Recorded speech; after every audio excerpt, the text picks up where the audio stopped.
Okay, good morning everybody. Shall start the topic oxides of nitrogen. देखो जहाँ तक बात है ना नाइट्रोजन के ऑक्साइड का, तो अब देखिए N2 प्लस O2, तो N2 and O2 both are react to form 6 oxides of nitrogen. Nitrogen dioxide NO2, okay, nitrogen monoxide NO, N2O3, N2O5 and the sixth one is what? N2O4। ठीक है। अब देखिए अब सब में जो है ना ऑक्सीडेशन नंबर जो है ना हम लोग को निकालना बहुत ज़्यादा ज़रूरी हो गया। क्या ज़रूरी है? है ना, ऑक्सीडेशन नंबर। ऑक्सीडेशन नंबर निकालना ना बहुत ज़्यादा ज़रूरी है। अब ऑक्सीडेशन नंबर कैसे कैलकुलेट करेंगे, तो हम पिछले क्लास में बताए थे आपको क्या करना ऑक्सीडेशन नंबर में। कि नाइट्रोजन का तो हमको पता है, we know that oxidation number of nitrogen is -2। तो नाइट्रोजन में क्या हो जाएगा x। तो अब क्या करेंगे यहाँ पर इसको सॉल्व करेंगे तो क्या हो जाएगा x -4 बराबर 0। तो x इक्वल टू वाट +4। तो इस नाइट्रोजन का ऑक्सीडेशन नंबर कितना हो जाएगा? इस नाइट्रोजन में कितना हो जाएगा? +2। क्यों? यहाँ -2 और ये +2। ठीक है। इस वाले नाइट्रोजन का ऑक्सीडेशन नंबर कितना हो जाएगा? +3। हाँ, कैलकुलेट कर लेते हैं इसका। अब देखिए ना क्या लिखेंगे यहाँ पर हम लोग लिखेंगे, अगर हम लोग इजीली अगर लिखना चाहें तो हम इस वाले मॉलिक्यूल के लिए क्या लिख सकते हैं? N2O3 के लिए तो N2O3 है ना, तो इसको x मान लिए तो क्या लिखेंगे? 2x प्लस कितना ऑक्सीजन है 3 और -2 बराबर क्या हो जाएगा? 0 हो गया ना। तो अब ये क्या हो जाएगा? 2x - 6 बराबर 0। तो 2x equal to +6 then x equal to what? x equal to 3। तो नाइट्रोजन का ऑक्सीडेशन नंबर कितना हो जाएगा? 3 हो जाएगा। तो इसमें नाइट्रोजन का ऑक्सीडेशन नंबर +3। इस वाले कंपाउंड में नाइट्रोजन का ऑक्सीडेशन नंबर कितना होगा? +5।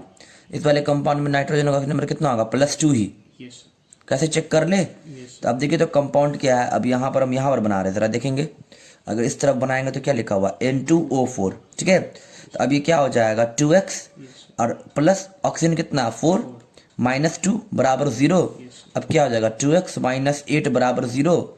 तब क्या होगा? 2x equal to +8, x equal to कितना हो जाएगा? +4। कहे कि बाई में चला जाएगा तो काट देगा उसको। समझ में आया ना? तो यहाँ पर कितना होगा? +4। यहाँ पर मैंने 2 लिख ही दिया है। तो इसका मतलब क्या है कि नाइट्रोजन जब ऑक्सीजन से कंबाइन करता है ना, क्या बताए?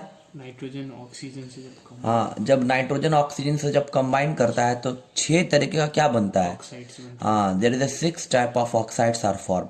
और सभी ऑक्साइड में ऑक्सीडेशन नंबर अलग अलग है। हाँ, एक बात सिर्फ याद रखिएगा, N2O4 क्या? N2O4 और NO। ठीक है। अच्छा, N2O4 में नाइट्रोजन का ऑक्सीजन नंबर +4 नहीं होगा, +2 होगा। क्या होगा? +2। हाँ, +4 निकाल के लाए। नहीं, सही है, +4 होगा। ठीक है। तो इस तरीके से हम लोग इजीली ऑक्सीडेशन नंबर निकाल सकते हैं। तो ये है ना, तो ये भी ना वर्सेटाइल नेचर, नाइट्रोजन का ना ये वर्सेटाइल नेचर है। और इसको हम लोग एनामेलस बिहेवियर भी कहते हैं। क्या बोलते हैं? एक्चुअली जहां तक बात है पीरियोडिक टेबल में ग्रुप 15 की अगर हम बात करें तो ग्रुप 15 में सबसे ऊपर कौन मिलता है? Nitrogen, atomic number 7।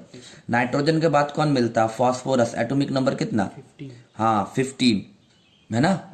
तो अब देखिए उसके बाद फिर नीचे की तरफ आते चले जाएंगे। तो अब जहां तक बात है नाइट्रोजन का ग्रुप 15 में, तो नाइट्रोजन अपने ग्रुप में ना सबसे ऊपर है। नाइट्रोजन अपने ग्रुप में सबसे ऊपर है और सबसे ऊपर होने की वजह से ना इसके एटम का साइज बहुत छोटा होता है। और छोटा एटम होने की वजह से ना नाइट्रोजन क्या शो करता है? Anomalous behaviour. और मैंने आपको नाइट्रोजन के बारे में बताया था कि नाइट्रोजन ना पी पाई मल्टीपल बॉन्ड बनाता है, मल्टीपल बॉन्ड। तो नाइट्रोजन फॉर्म्स पी पाई मल्टीपल बॉन्ड। ठीक है। तो नाइट्रोजन का जहां तक बात है तो नाइट्रोजन जो है ना पी पाई मल्टीपल बॉन्ड बनाता है, जिसकी वजह से ना N2 का फॉर्मेशन हो पाता है ना। जहां तक बात है जिसकी वजह से N2 का फॉर्मेशन हो पाता है। फिर अगर हम बात करेंगे फास्फोरस का, तो फास्फोरस कभी P2 नहीं बना पाता है। फास्फोरस क्या बनाता है? फास्फोरस बनाता है P4। अच्छे, फिर नाइट्रोजन का जहां तक बात है तो ये ऑक्सीजन के साथ 6 टाइप्स का ऑक्साइड बनाते हैं ना नाइट्रोजन। फिर जो फास्फोरस है ना, फास्फोरस आपको 6 टाइप्स के ऑक्साइड नहीं बना पाते हैं। ठीक है। तो ये सब जो है ना नाइट्रोजन का आपको एक तरीके का क्या हो गया, एनामेलस बिहेवियर। एनामेलस बिहेवियर किसको कहते हैं, किसी भी ग्रुप में जो टॉप पर जो एलिमेंट होता है ना वो बाकियों से थोड़ा डिफरेंट होगा, तो ये नाइट्रोजन का एनामेलस बिहेवियर है। तो ये ऑक्साइड्स के बारे में तो हम लोग जान गए। Yes, sir. अब नाइट्रोजन का कुछ रिएक्शंस था जो कि बहुत ज़्यादा इंपॉर्टेंट था, मैं यहाँ पर लिखना चाहता हूँ। जैसे क्या, reaction of nitrogen, reaction of, Nitrogen. है ना। तो जैसे क्या हो गया यहाँ पर अगर ध्यान से देखेंगे तो reaction of nitrogen with hydrogen.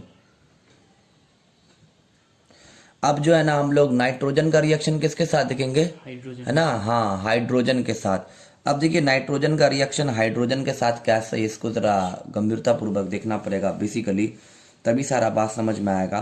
ठीक है, शुरू करें। हाँ सर. अब देखिए जैसा कि हमको पता है N2 प्लस H2 क्या, N2 plus H. हाँ, N2 प्लस H2 जब रिएक्ट करता है ना तो नेचर में क्या बनाता है, नेचर में बनाता है NH3। N2 एंड H2 जब रिएक्ट करेगा तो क्या बनाएगा, NH3 बनाएगा। ठीक है, तो N2 और H2 जब रिएक्ट करेगा तो नेचर में क्या बनाएगा, NH3 बनाएगा। ठीक है, हाँ सर. तो जब N2 और H2 जब रिएक्ट करेगा तो नेचर में NH3 बनाएगा, ये अमोनिया बन गया। अब एक सेकेंड, इसको बैलेंस करने के लिए यहाँ पर 2 लगाएंगे तो 2 नाइट्रोजन 2 नाइट्रोजन, 3 2 6 हाइड्रोजन, यहाँ पर भी 3 लगाना पड़ेगा। हाँ सर. सर अमोनिया जिस प्रोसेस से बनता है ना उस प्रोसेस को हम लोग करते हैं हैबर्स प्रोसेस। क्या, Haber's process. हाँ, हैबर्स प्रोसेस। अमोनिया जिस प्रोसेस से बनता है उस प्रोसेस को क्या कहा जाता है, Haber's process. हाँ, हैबर्स प्रोसेस। अमोनिया के फॉर्मेशन को कहा जाता है क्या, Haber's process. Haber's process. और जानते हैं हैबर्स प्रोसेस के लिए टेम्परेचर कितना चाहिए, 723 केल्विन। कितना चाहिए टेम्परेचर, 723 हाँ, 723 केल्विन, जो कि आपको ना 500 डिग्री सेल्सियस के बराबर होता है। याद रखिएगा 723 केल्विन जो है ना 500 डिग्री सेल्सियस के बराबर होता है। अब प्रेशर कितना चाहिए, प्रेशर चाहिए हमको 200 ATM। कितना चाहिए, 200 ATM. एक्चुअली 200 ATM नहीं चाहिए, 2 बार चाहिए। कितना चाहिए प्रेशर, 2 bar. हाँ, ये ज़्यादा सही रहेगा। तो temperature is equal to 500 degree Celsius मतलब 723 केल्विन, और pressure is equal to 2 bar. इस प्रोसेस को हम लोग क्या करते हैं, हैबर्स प्रोसेस। अच्छा, इसमें जो कैटलिस्ट इस्तेमाल करते हैं ना, तो कैटलिस्ट के तौर पर हम लोग इस्तेमाल करते हैं आयरन।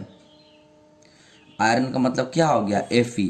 ठीक है, तो ये हैबर्स प्रोसेस है। तो आयरन जिस स्पेशल मेथड से, सॉरी आयरन कहते हैं, अमोनिया जिस स्पेशल मेथड से बनता है ना उस मेथड को कहेंगे हैबर्स प्रोसेस। ठीक है, in Haber's process temperature is required 723 kelvin, it means 500 degree Celsius, है ना।